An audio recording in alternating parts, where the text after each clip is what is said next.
ఆంధ్రప్రభకు స్వాగతం. నేను తేజస్వి. సదానింబ వృక్షస్య మూలాదివాసాత్ సుధాశ్రావిణం తక్తమప్యప్రియంతం తరుం కల్ప వృక్షాధికం సాధయంతం నమామీశ్వరం సద్గురుం సాయినాథం. ఓం శ్రీ సాయినాథాయ నమః. నేను ఈరోజు పంజాగుట్టలోని సాయిబాబా ఆలయానికి వచ్చాను.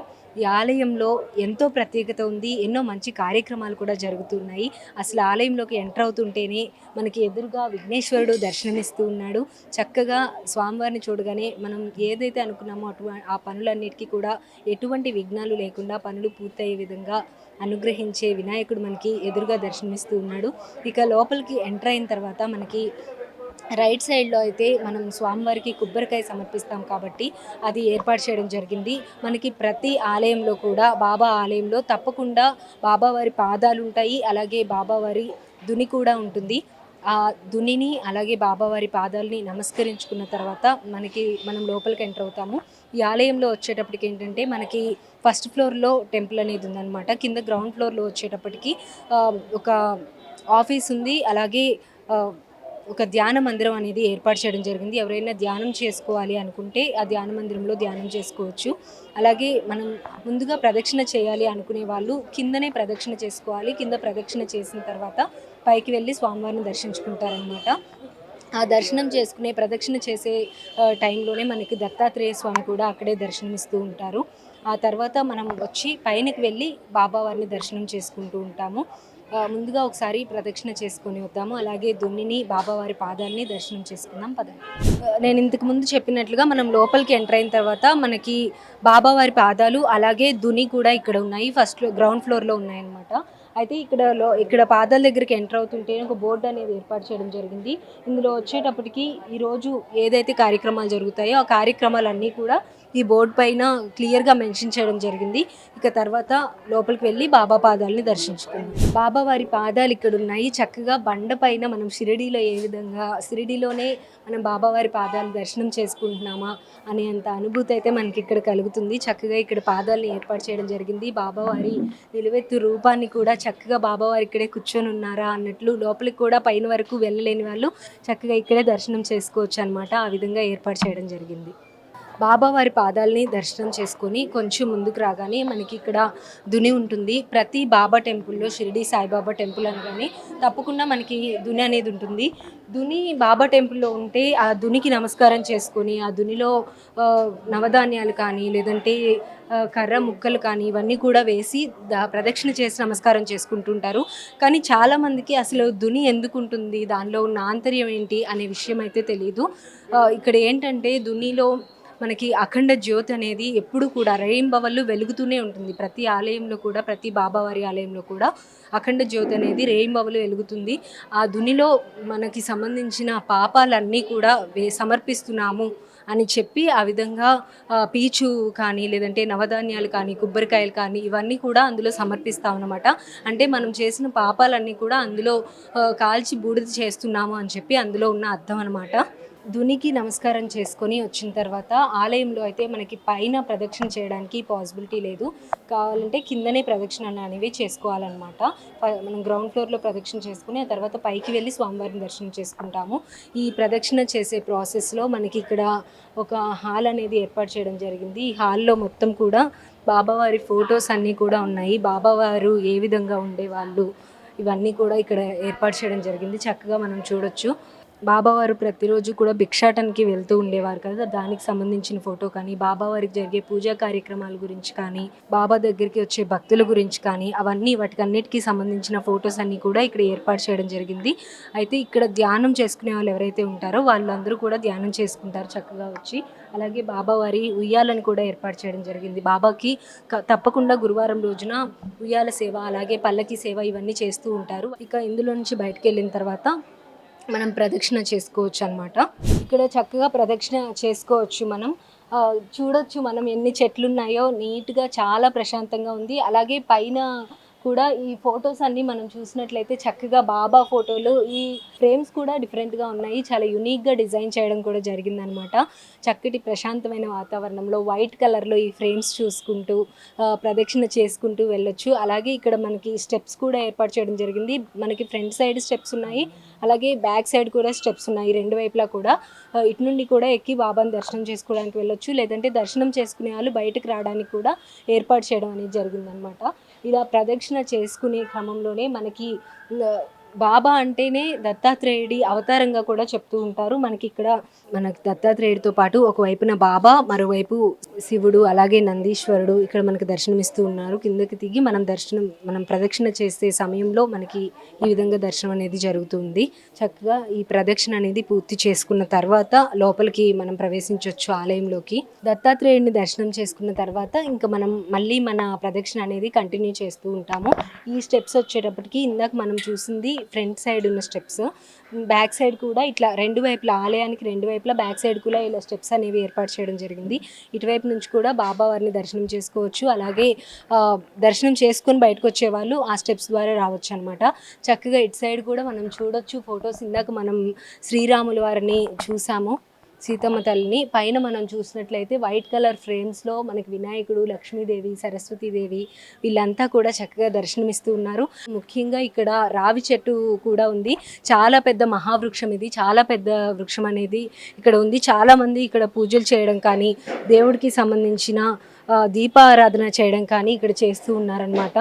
ధ్యాన మందిరం, ఈ ధ్యాన మందిరంలో ధ్యానం చేసుకున్న వాళ్ళు చక్కగా చేసుకోవచ్చు. ఇది బిల్డింగ్లో హాఫ్ వరకు ఈ ధ్యాన మందిరం ఉంది. బ్యాక్ సైడ్ అంతా కూడా ఆలయానికి సంబంధించిన ఆఫీస్ అనేది ఒకటి ఏర్పాటు చేయడం జరిగింది. మనం స్వామివారిని దర్శించుకుందాం పదండి. అలాగే లోపలికి ఎంటర్ అవ్వగానే మనకు మొదటగా కాళ్ళు కడుక్కున్న తర్వాత కొబ్బరికాయ కొట్టే ఆనవాయితీ మన హిందూ సంప్రదాయంలో ఉంటుంది. కాబట్టి మనకి లోపలికి ఎంటర్ అవ్వగానే రైట్ సైడ్లో కొబ్బరికాయ కొట్టి లోపలికి వచ్చిన తర్వాత దుని అవన్నీ కూడా ఉంటాయి. అయితే స్వామివారు మనకి మొదటి ఫ్లోర్లో, ఫస్ట్ ఫ్లోర్లోకి వస్తే దర్శనం జరుగుతుందన్నమాట. స్టెప్స్ ఎక్కుతూ ఉంటేనే మనకి ముందుగా వినాయకుడు దర్శనమిస్తాడు. ఆ తర్వాత పైకి రాగానే రాధాకృష్ణులు మనకి దర్శనమిస్తారు. ఆ తర్వాత ఇటు మనం రాగానే ఎదురుగానే మనకు బాబావారు దర్శనమిస్తూ ఉంటారనమాట. ఇక్కడ మనకి ఎదురుగా నందీశ్వరుడు ఉన్నాడు. నందీశ్వరుడిని దర్శించుకొని ఆ తర్వాత మనం బాబాకి దర్శనం చేసుకోవచ్చు. ఇంకొకటి ఏంటంటే మనం లోపలికి ఎంటర్ అవుతుంటేనే ఇక్కడ ఎంట్రన్స్లోనే రెండు వైపులో కూడా బాబావారి ఫొటోస్ అనేవి పెట్టడం జరిగింది. అలాగే బాబావారితో పాటుగా అప్పటి కాలంలో బాబాతో పాటు ఎవరైతే ఉన్నారో వాళ్ళందరి ఫోటోలు కూడా ఇక్కడ మిడిల్లో బాబా గారి ఫోటో, చుట్టూ వాళ్ళ మహల్సాపతిది కానీ వీళ్ళందరి శ్యామ గారి ఫోటో, లక్ష్మీబాయి షిండే ఫోటో ఇవన్నీ కూడా ఏర్పాటు చేయడం జరిగింది. గుమ్మానికి రెండు వైపులా కూడా వాళ్ళ ఫొటోస్ ఉన్నాయి. అలాగే రెండు స్క్రీన్స్ని కూడా ఏర్పాటు చేయడం జరిగింది. గుమ్మానికి రెండు వైపులా కూడా మనకి ఇక్కడ ప్రతిరోజు కూడా బాబావారి పూజా కార్యక్రమాలు, షిరిడీలో ఏవైతే పూజా కార్యక్రమాలు జరుగుతాయో అవన్నీ కూడా ఇక్కడ మనం లైవ్లో కూడా చూడొచ్చు అనమాట. వీటన్నింటిని దర్శించుకొని మనం బాబాని దర్శించుకోవడానికి లోపలికి వెళ్దాము పదండి. లోపలికి ఎంటర్ అవుతుంటేనే చాలా చక్కటి అనుభూతి కలుగుతుంది. చక్కగా బాబా సింహాసనం పైన నిజంగా బాబానే వచ్చి కూర్చున్నారా అన్నట్లయితే విగ్రహం ఉంది. భక్తులు కూడా చాలామంది ఉన్నారు. ఈరోజు గురువారం కూడా కావడంతో వేల సంఖ్యలో భక్తులు వచ్చారు. అలానే ఇక్కడ మనకి రెండు వైపులా, ఒకవైపున లేడీస్, మరోవైపు జెంట్స్కి కూడా ఏర్పాటు చేయడం జరిగింది. ఇక్కడ ఆల్రెడీ బోర్డు పెట్టారు.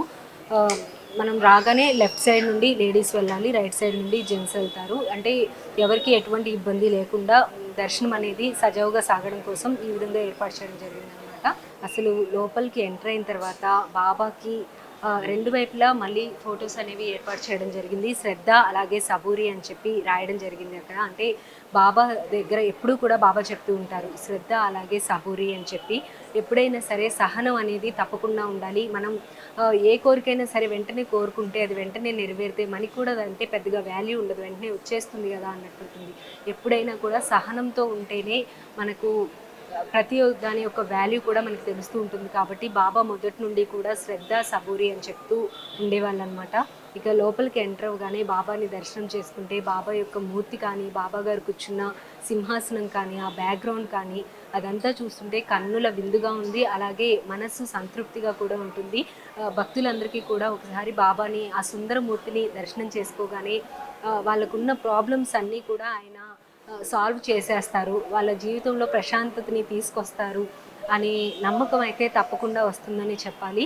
ఇక్కడ పూజా కార్యక్రమాలు కంప్లీట్ అయిన తర్వాత మార్నింగ్ నుండి ఆ తర్వాత ఆఫ్టర్నూన్ హారతి కార్యక్రమం ఏదైతే ఉంటుందో అదంతా కూడా కంప్లీట్ అయిపోయిన తర్వాత భక్తులందరినీ స్వామివారి దగ్గరికి కూడా అలో చేస్తారు. స్వామివారి మూర్తి దగ్గరికి వెళ్ళి డైరెక్ట్గా అక్కడే పాదాలకి నమస్కారం చేసుకొని ఎవరైతే పూలు కానీ అలాగే స్వామివారికి పూల మాలలు కానీ తీసుకొస్తారో డైరెక్ట్గా వాళ్ళే సమర్పించుకునే వెసులుబాటు కూడా ఇక్కడ ఉందన్నమాట.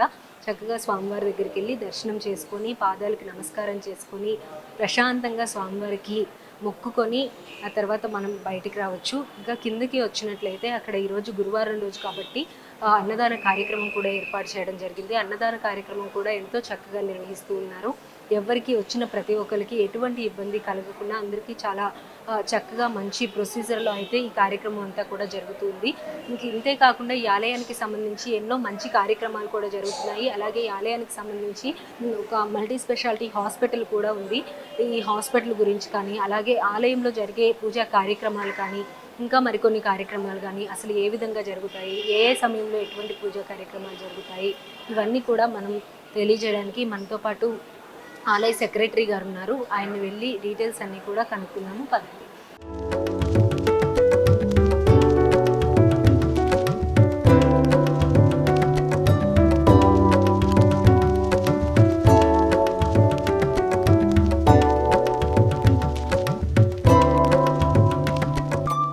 ఆలయంలో మనతో పాటుగా ఆలయ సెక్రటరీ బసవయ్య గారు ఉన్నారు.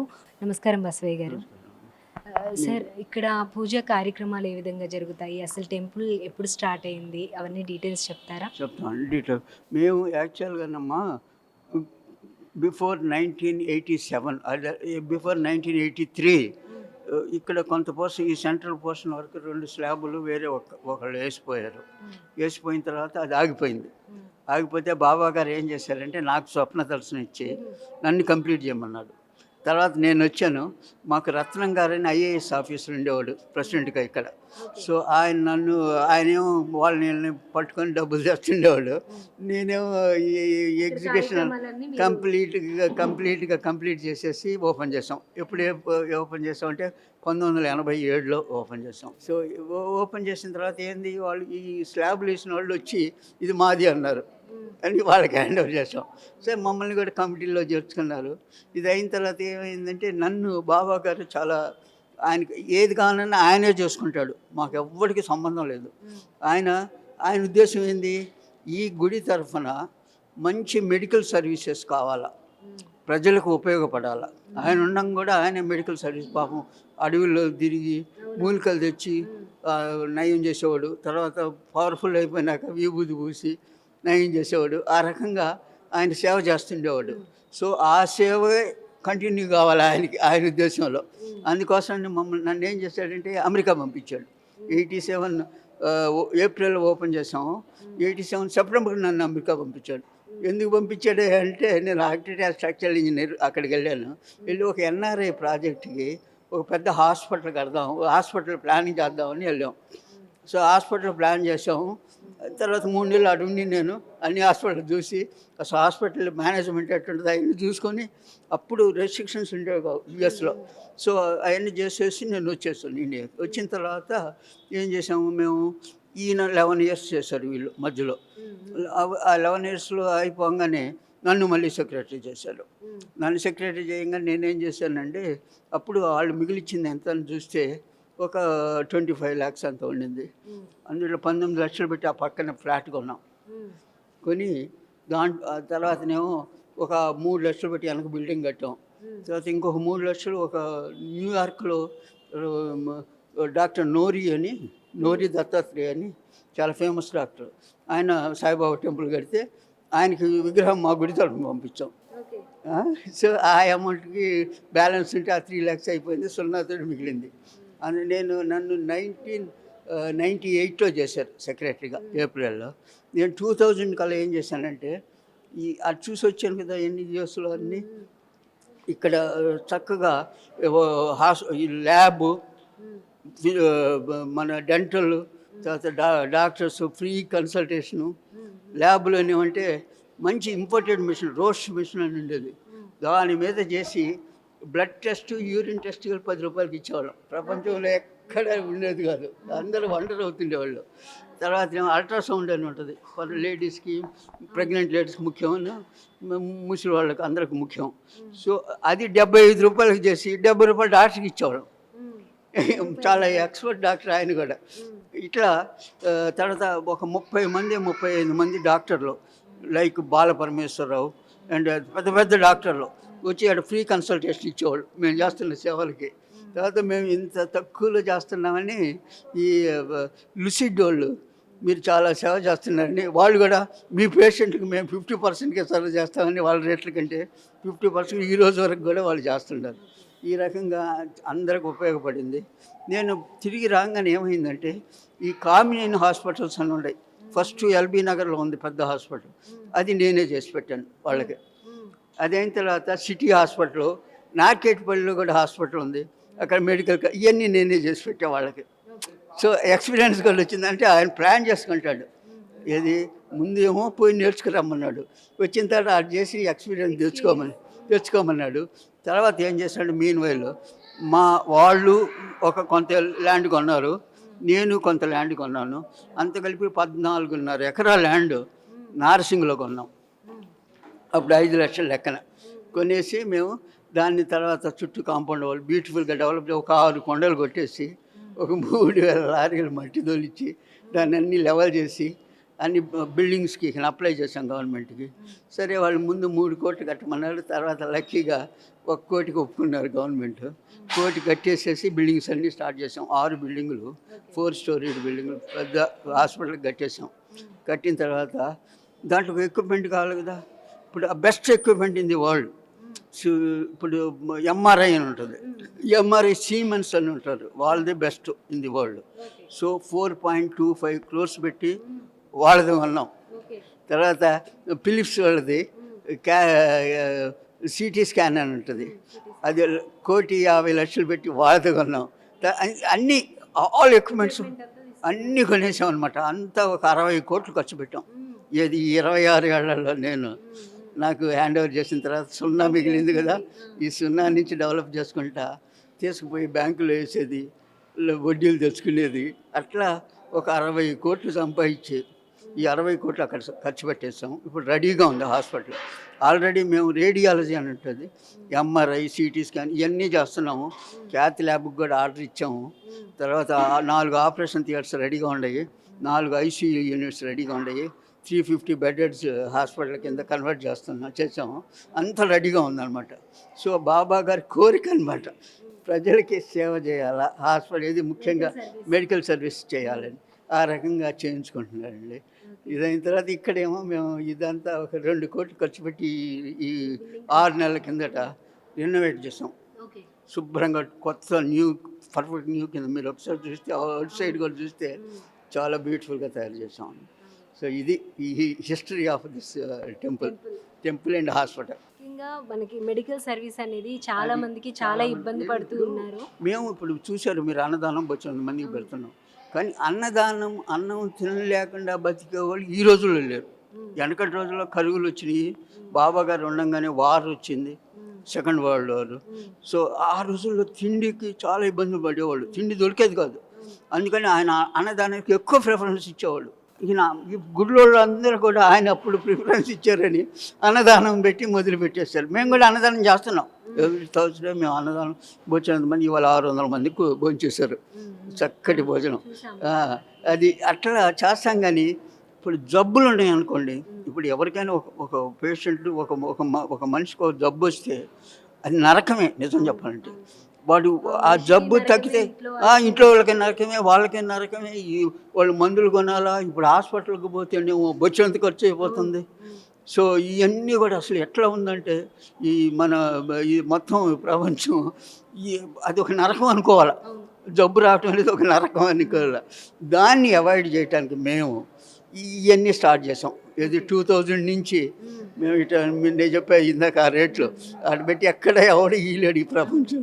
ఆ రేట్లతోటి మేము ఎంతో హెల్ప్ చేసాము. రోజు 300 మంది వచ్చేవాళ్ళు మా సర్వీసెస్ కోసం ఓపీ కింద. తర్వాత ఓపీ ఒకటే చాలదు అంటే అవుట్ పేషెంట్ ఇదనమాట. ఈ టెంపుల్లో ఓపీ చాలదని ఇన్పేషెంట్ వార్డు ఈ పెట్టాలని హాస్పిటల్ కట్టాం. ఇప్పుడు ఆ హాస్పిటల్ కూడా 14 ఎకరాలు దాంట్లో నార్సింగ్లో బ్యూటిఫుల్గా తయారు చేసాం. బ్యూటిఫుల్గా ఉంటాయి బిల్డింగ్స్ అన్నీ. చూసిన వాళ్ళంతా వండర్ఫుల్గా ఉందన్నారు. హాస్పిటల్ ఒక 60 కోట్లు ఖర్చు పెట్టి, అంటే నేను దగ్గర నుంచి చేయించుకున్నాను కాబట్టి 60 కోట్లు సరిపోయింది, లేకపోతే బొచ్చంత అయ్యేది. ఎందుకంటే నా ఎక్స్పీరియన్స్, నేను సిటీలో చాలా ఈ ఇంపార్టెంట్ బిల్డింగ్స్ అన్నీ నేనే చేసి పెట్టి, ఇప్పుడు భాస్కర్ ప్యాలెస్ కానీ, సో పరమేశ్వర మహేష్ థియేటర్స్ కానీ, నేను కన్సల్టెంట్ ఈవెన్ పవర్ హౌసెస్ అవన్నీ చేస్తుండేవాడిని. అందువల్ల నాకు తెలుసు ఈ ఖర్చు ఎట్లా చేయాలా, ఎంత మినిమంలో చేయాలి. అట్లా బ్యూటిఫుల్గా తయారు చేసుకున్నాను. సో ఆర్కిటెక్చర్ స్ట్రక్చర్ వేరే వాళ్ళు ఎవరు లేరు, మొత్తం నేనే చేశాను. అంతా కంప్లీట్ రెడీగా ఉంది. హాస్పిటల్ ఓపెన్ అయింది, మా ల్యాబ్ ఓపెన్ అయింది, మా రేడియాలజీ అని ఎంఆర్ఐ సిటీ స్కాన్ ఇవన్నీ కూడా చేస్తున్నాం. అక్కడ కూడా ఇప్పుడు మనకి పేషెంట్స్కి మినిమం ఛార్జెసే పెట్టారా సార్? అక్కడ కూడా మినిమం పెట్టాం యాజ్ ఇట్ ఈస్గా. ఇప్పుడు ఇంకా కొంతమంది డాక్టర్ని ఇన్వాల్వ్ చేస్తున్నాం. సో కొంతమంది డాక్టర్లు ఇప్పుడు అంటున్నారు, ఇప్పుడు ఆరోగ్యశ్రీ గవర్నమెంట్ ఇస్తుంది అమ్మ, సో ఆ రేట్లు పెడదాం అంటున్నారు. మాది మరీ తక్కువగా ఉందని. ఆ రేట్లు పెట్టుకున్న సేఫేను, ప్రజలకు ఉపయోగపడుతుంది నిజంగానే అని చెప్తున్నారు. అది చేయబోతున్నాం. ఇక్కడేమో మేము ఈ పూజా కార్యక్రమాలన్నీ నిర్వర్తిస్తున్నాం. శ్రీరామనవమి అప్పటి నుంచి ఫస్ట్ ఓపెన్ చేసినట్టు ఆ శ్రీరామనవమి విగ్రహాలు అవన్నీ పెట్టాము. శ్రీరామనవమి ప్రతి ఇయర్ చేస్తాం మేము. ఒక పెద్ద పండాల్స్ చుట్టూ అది ఒక 6-7 వేల మందికి భోజనాలు పెట్టి, ఇది ఎటువంటి భోజనం పెడతామో మీరు అది చూసి తిన్నాళ్ళకి తెలుస్తుంది. ఐస్ క్రీమ్లు, ఇక స్వీట్లు, పెళ్లి భోజనం ఎట్లుంటుంది అట్లా. ఎందుకంటే మనిషి పెళ్లి చేసుకుంటేనే బ్రహ్మాండంగా పెడతారు. అట్లాంటి దేవుడి పెళ్ళి అంటే ఇంకెంత బాగుండాలి రాముల వారికి. అట్లా పెట్టుకుంటూ తర్వాత అన్నీ ప్రతి పండగ కూడా మేము నిర్వర్తిస్తాము. ఇక్కడ జరుగుతూ ఉంది. మనకి పూజా కార్యక్రమాలు కూడా ఇప్పుడు షిరిడీలో టైమింగ్స్ ప్రకారం చేస్తారు సార్. అంటే టైమింగ్స్ కొంచెం మారుతాయి కొన్నిగా. ఏమంటే ఉదయం 6ంటికి ఎప్పటిలాగానే ఆరతి, తర్వాతనేమో అభిషేకం. ముఖ్యంగా గురువారం బాగా ఉంటుంది అభిషేకం బాగా. గురువారం అయితే 5:30కే ఆరతి ఉంటుంది. తర్వాత మధ్యాహ్నం 12ంటికి ఆరతి. ఈ 12 నుంచి 1 గంట దాకా 2 గంటల దాకా భోజనాలు. తర్వాత మళ్ళీ సాయంత్రం పల్లకి ఊరేగింపు. 6ంటికి మళ్ళీ ఆయన ఆరతి, మళ్ళీ పల్లకి ఊరేగింపు 7-7:30 కల్లా. మళ్ళీ రాత్రికి 9ంటికి 9 అన్నీ చేసే ఆరతి 9:30కి. సో ఇట్లా అన్నీ. పల్లకి సేవ మనకి ఇక్కడ టెంపుల్ లోపలనే. టేపుల్ కాదండి, చుట్టూ తిప్పుతాం. ఈ చుట్టూ సేవ జరుగుతుంది. అంటే ఇప్పుడు కొంతమంది పెద్దోళ్ళు ఉంటారు, రాలేని వాళ్ళు, నడవలేని వాళ్ళు, వాళ్ళకి దర్శనం అయ్యేటట్టుగా చుట్టూ తిప్పితే వాళ్ళ ఇళ్ళ దగ్గరికి వస్తే వాళ్ళ ఇంటి ముందు కాబట్టి వచ్చి దర్శనం చేసుకొని దానికి దండం పెట్టుకొని పోతుంటారు ఎక్కడికి రాకపోయినా కూడా. అట్లా 1998 నుండి మీ ఆధ్వర్యంలో ఇవన్నీ కూడా చక్కగా జరుగుతున్నాయి ఇప్పటి వరకు. అంతే. ఎలా అనిపిస్తూ ఉంటుంది సార్ మీకు పర్సనల్గా? నేను నిజం చెప్పాలంటే నాకు ఇదొకటి మెహర్ బాబా ఒక ఆయన కూడా ఇచ్చేట స్వప్న దర్శనం ఇచ్చి ఆయన కూడా కట్టించుకున్నాడు దగ్గరండి. సో ఇట్లా 2 దేవుళ్ళు నాకు స్వప్న దర్శనం ఇచ్చి నా చేత కట్టించుకున్నారంటే నా అదృష్టం కదమ్మా. ఇది కాక నేనేం చేశానంటే 18 ఇయర్స్ బ్యాక్ నాకు నా క్లయింట్లు అందరూ చాలా ఎన్నో కంపెనీలు చేస్తుండేవాడిని. సో ఒకళ్ళు ఈ ప్రపంచంలోని హయ్యెస్ట్ కెపాసిటీ ట్రాన్స్ఫార్మర్స్ మ్యానుఫ్యాక్చర్ చేద్దామని నన్ను జపాన్ పంపించారు. తొషిబా కంపెనీ అని ఉంది జపాన్లో, చాలా ఫేమస్ కంపెనీ. సో నేను వాళ్ళతో 10 రోజులు కూర్చొని ఆ కంపెనీ వాళ్ళతో డిస్కస్ చేసి వాళ్ళకి కావాల్సిన రిక్వైర్మెంట్ అంతా తీసుకొచ్చి బ్యూటిఫుల్గా తయారు చేశాను. ఇది రుద్రారం అని ఉంది, పెద్ద ఫ్యాక్టరీ తయారు చేసి పెట్టాను వాళ్ళకి. చేసి పెడితే వాళ్ళు వచ్చి చూసుకున్నారు, మొత్తం డబుల్ ది అమౌంట్ ఇచ్చేసి కొనుక్కున్నారు. ఇప్పుడు వాళ్ళు రన్ చేసుకుంటున్నారు. సో ఆ రోజు నుంచి నేనేం చేశాను, ఈ ప్రైవేట్ ఇప్పుడు తిరుపతి హోటల్ మయూరా కానీ, లేకపోతే ఇవన్నీ చాలా నేను ఎన్నో ప్రాజెక్టులు చేసేవాడిని. కానీ ఇక నుంచి ప్రైవేట్ వాళ్ళకి ఎవరికి చేయకుండా ఈ 18 ఇయర్స్ నుంచి బాబా గారి సేవ చేసుకుంటున్నాను. Thank you so much sir. So చూసాం కదా, మొత్తానికైతే బసవయ్య గారు దాదాపు 1998 సంవత్సరం నుంచి కంప్లీట్గా ఆయన హ్యాండ్ ఓవర్లోకి అయితే ఆలయం వచ్చింది. అప్పటి నుండి కూడా ఇక్కడ జరిగే పూజా కార్యక్రమాలు కానీ కేవలం పూజా కార్యక్రమాలతోనే ఆగిపోకూడదు. అప్పట్లో బాబా ఎంతోమందికి వైద్య సేవలు అందించారు కాబట్టి ఇక్కడ కూడా ప్రజలందరికీ అందుబాటులో ఉండే విధంగా, అందుబాటు రేట్లలో ఉండే విధంగా, మనకు తెలుసు ఈ రోజుల్లో హాస్పిటల్కి వెళ్తే ఎంత ఖర్చు అవుతుంది అనేది, అటువంటి పరిస్థితులు లేని వాళ్ళకి అటువంటి ప్రాబ్లమ్స్ ఉండకూడదు అని ఆలోచించి చక్కగా పక్కనే ఒక హాస్పిటల్ని ఏర్పాటు చేయడం జరిగింది. టెస్టులు కానీ ఇవన్నీ చేయడానికి చాలా మినిమం ఛార్జెస్ అనేవి అక్కడ తీసుకోవడం జరుగుతుంది. అలాగే ఇక్కడితోనే ఆగకుండా దాదాపు 14.5 ఎకరాల్లో మరొక హాస్పిటల్ని కూడా ఏర్పాటు చేయడం జరిగింది. అందులో ఎంఆర్ఐ స్కానింగ్ కానీ, సిటీ స్కాన్ కానీ, అలాగే 300 పైన పడకలతో ఒక హాస్పిటల్ని ఏర్పాటు చేయడం జరిగింది. అక్కడ అన్ని ఫెసిలిటీస్ కూడా ఉంచి వైద్య సేవలు కూడా చాలా తక్కువ ఖర్చుతో అందించే విధంగా అయితే ఏర్పాట్లన్నీ కూడా పూర్తయ్యాయి అని చెప్తున్నారు. త్వరలోనే హాస్పిటల్లో అందరికీ వైద్య సేవలు అనేవి అందుబాటులోకి రాబోతున్నాయి అన్నమాట. అది నార్సింగ్లో ఈ హాస్పిటల్ అనేది ఏర్పాటు చేయడం జరిగింది. మొత్తానికైతే ఇక్కడ ఆలయం చూసుకుంటే చాలా చక్కగా సిస్టమేటిక్గా జరుగుతుంది బసవయ్య గారి ఆధ్వర్యంలో.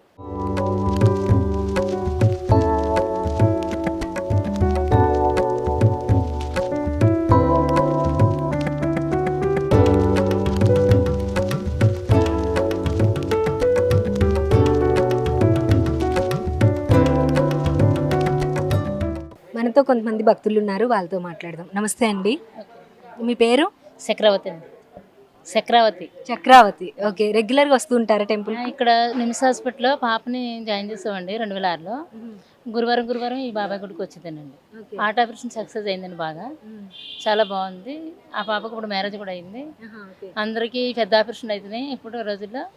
నార్మల్ డెలివరీ అవ్వాలి, పాప చాలా బాగుండాలి, మంచిగా పుట్టాలనుకున్నాం. చాలా అందంగా పుట్టిందండి. పాప అయినా బాబాయ్ అయినా పర్వాలేదు అనుకున్నాం. చాలా బాగుందండి, అంత దేశం అంతా మెచ్చుకునేలాగా పుట్టింది. నాకు నార్మల్ డెలివరీ అయింది మా పాపకి. చాలా బాబా చాలా విధాలుగా సాయపడ్డాడండి. అర్థమని అర్థమవుతుందండి. మొన్న జనవరిలో షిరిడీలో వచ్చామండి. అంతకుముందు 2008లో షిరిడీలో వచ్చాం. ఇప్పుడు మళ్ళీ 3 months తర్వాత షిరిడీ వెళ్తాం. అత్తమ్మ షిరిడి బాబా అంటే మాకు బాగా ఫేమస్ అండి. మీ పేరండి? నా పేరు విజయలక్ష్మి అండి. రెగ్యులర్గా వస్తూ ఉంటారా టెంపుల్కి? వస్తుంటామండి. ఎలా అనిపిస్తుంటుంది? మాకు చాలా బాగా అనిపిస్తుంది. మాకు ఆ అనుభూతులు కూడా చాలా మంచిగా జరిగినాయండి. బాబా అంటే మాకు చాలా ఇష్టం అండి. అక్కడ పంజగుట్ట సాయిబాబా చాలా అనుభూతులు బాగా జరిగినాయండి. షిరిడి కూడా వెళ్తూ ఉంటారా రెగ్యులర్గా? వెళ్తామండి. నేను చిన్నప్పటి నుంచి బాగా బాబా నమ్ముకుంటా అండి. మా పాప అయినా నేనైనా మా సార్ అయినా కూడా చాలా నమ్ముకుంటాం మేము. బాబా అంటే మాకు చాలా ఇష్టం. ప్రతి గురువారం వస్తారండి ఇక్కడికి? వస్తామండి. ఇక్కడ వేస్తాము, అక్కడ ఎక్కడ అంటే సాయిబాబా ఎక్కడ గుడి ఉందో అక్కడికి వెళ్తూ ఉంటుంటాము. ఇక్కడ కూడా వస్తుంటాం. అట్లా ఎలా అనిపిస్తూ ఉంటుంది బాబాని దర్శనం చేసుకున్నప్పుడు? చాలా సంతోషంగా అనిపిస్తుంది అండి. ఇతరులకు కూడా నేను చాలా చెప్పినండి, సాయిబాబా పూజ చేసుకోండి, గురు చరిత్ర పారాయణము, బాబా లీలలు పుస్తకాలు చదువుకోండి, చాలా బాగా జరుగుతుందని చెప్పానండి. చాలా బాగా బాబా అంటే మాకు అంతా బాగుంటుంది. బాబా గుడికి రాకుంటే నాకు అసలు మనశ్శాంతి ఉండదు.